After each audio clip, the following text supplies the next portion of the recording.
They were excellent negotiators.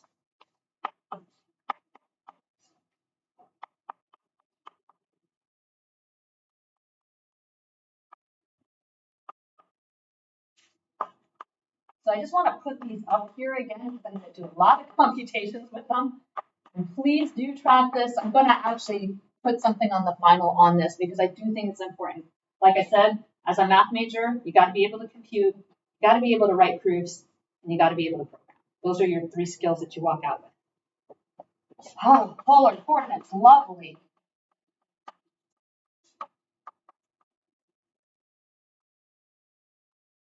Remember this?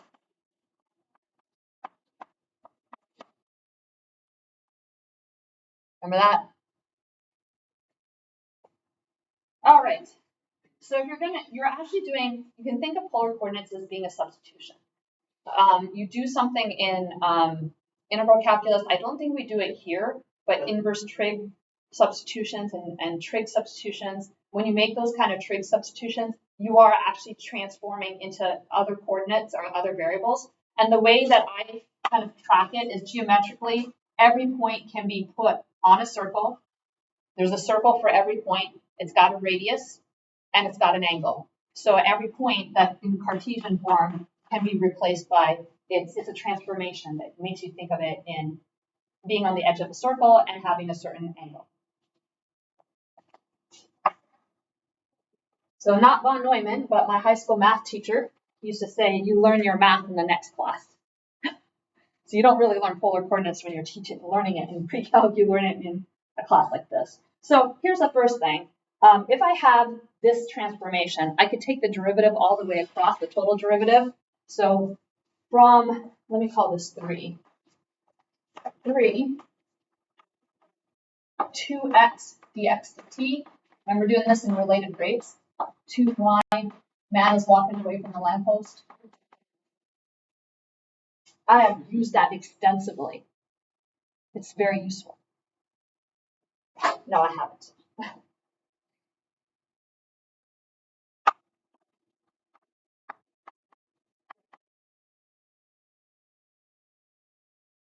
Have you used the man is walking away from a lamppost problem in your life? Yes. On test to get into West Point. They're actually kind of important, but they're not. That particular problem is not important. So this is when you take the derivative the way you did for the man and from the lamppost problem. You just take it all the way across. They're all functions of t, or that you have r dr dt is equal to x dx dt plus y dy dt.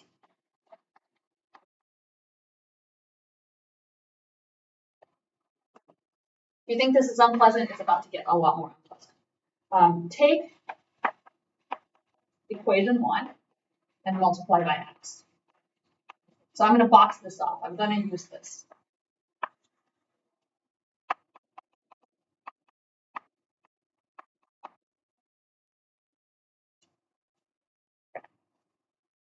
We're not going to finish this. This is going to be one of those that take, you can tell your 104 plebes. We had calculations that went over one class. We couldn't finish in one class. We went to the next class. And if you complain about 104, I'm going to make you sit in there. And just to hear the second part. It's the first part. Make them watch the video. Is that considered hazing? I know you can't do push-ups anymore, but could you make math videos? Look, it's a win-win. They get punished and they learn something. Cool resolution. Yeah, that'd be really cool. I don't know. Taff would say that's cruel. I was helping them learn math. I felt like they should learn a little bit more difficult. Like you learn, for sports you do that, right? You do something harder than the game day so that you're prepared for the game day. So if you want them to be prepared for the 104 T, they should watch this.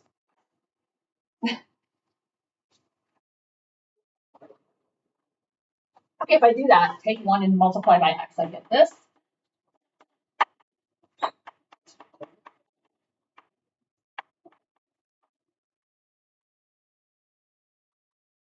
I don't know why I did it in pieces like this. And then take 2 and multiply. And you can see where I'm going with this. By y. I'm going to add these 2 things together so I can get r's involved. If I'm going to do a substitution and transformation, it's like the trig substitutions that you used to do for integration, where you let x be r cosine theta or something like that, and then you sub it in, but it doesn't look nice. And you have to do a whole bunch of like manipulations to get it to actually something that you can integrate.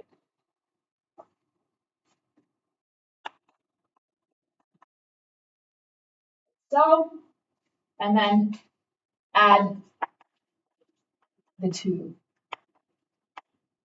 just messed with.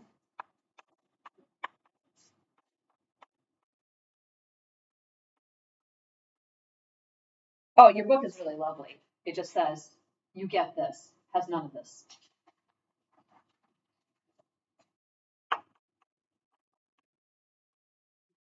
From the transformation, you get this. Nice.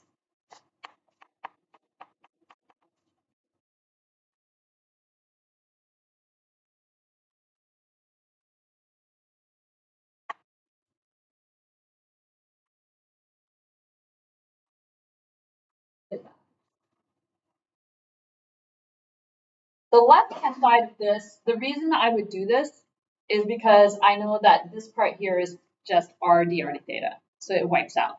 One of the things I used to always tell my students, because I had really large classes, and I'd say, if you're doing a substitution and it looks worse after the substitution, you probably did something wrong. The purpose of the substitutions make it look better.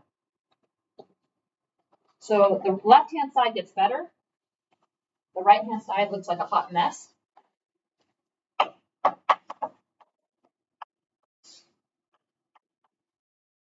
That's what the left-hand side does.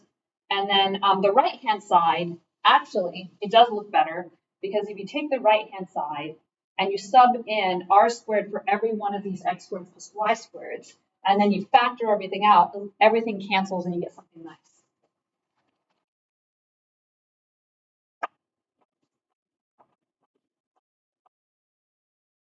And I have no idea why I didn't just tell them. I think it's simplified. I don't know. I think I wanted to see this. What happens?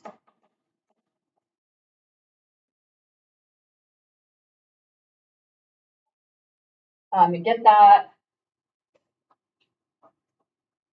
minus xy, y squared minus y squared r squared. And if you factor everything out right, you get r dr dt is equal to x squared plus, I'm not going to leave this out because I do want to actually test you on this. So I need you to look at my calculations. Well, where did she get that from? So I get this, that's an r squared, and that's an r squared.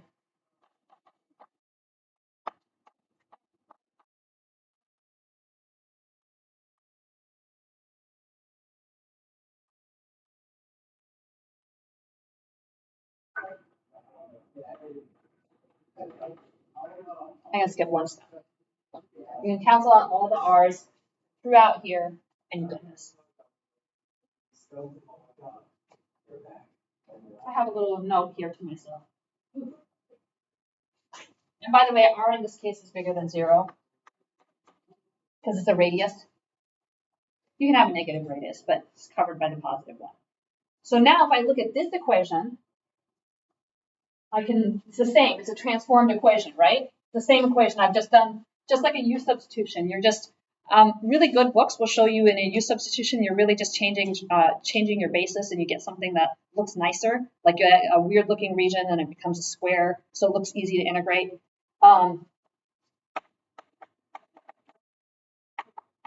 Should I send you to boards to find these critical points or is the equilibria? What do you get? You're going to eyeball this one. R equals 0. That's your origin. R equals 1. The minus 1 is not going to be there because I'm only considering r bigger than 0. R equals 1. What does that make? Unit circle. There's your circle that came from the picture.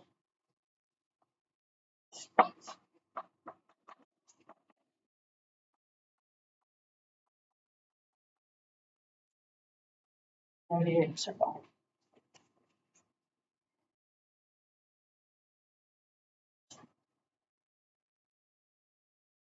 All right, that's enough ugliness for today, I think. We're going to pick this back up. We haven't talked about thetas. So you also will get a differential equation with thetas in them.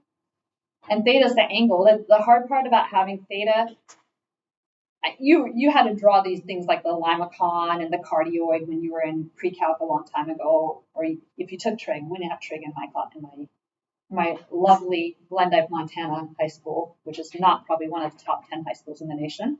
But if you draw those things, you have to kind of track, like you'll have like R is equal to something with thetas in it, and you'd have to track like as that theta swirling around, the R is changing. Do you remember something like that in the background? I remember doing it because it was traumatic.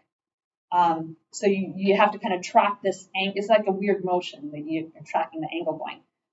Differential equations with that angle in it, same thing. Whatever you get the solution for, it's winding because the theta is going around and you have to kind of think differently. So that's where we're going to hit it.